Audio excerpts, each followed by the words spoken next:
Warning. This is a long rant. Okay, hot take.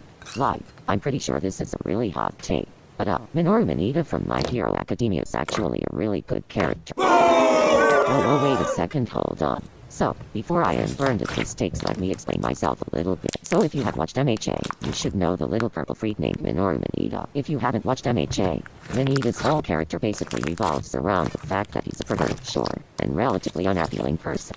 At least, that's what most of the fandom would tell you if you asked. The thing is though, if we set aside the pervertness for a second, and we look at what his character could have been, he had great potential. Manita is a pretty funny character, and since his quirk isn't as flashy or powerful as the rest of his class, he has to go through so much just to be at his classmates' level. He is one of the few characters who, in my opinion, went through so much character development. Think about it.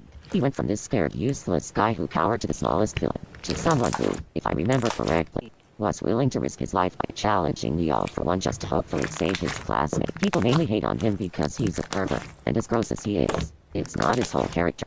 Denki is a pervert too, not necessarily as bad as Manita, sure, but he helped and sometimes encouraged Manita. The only reason he isn't hated on is because he's an attractive character.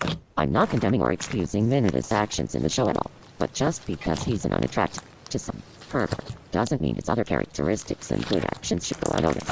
Anyways, that's all for now. Moonlight Dog.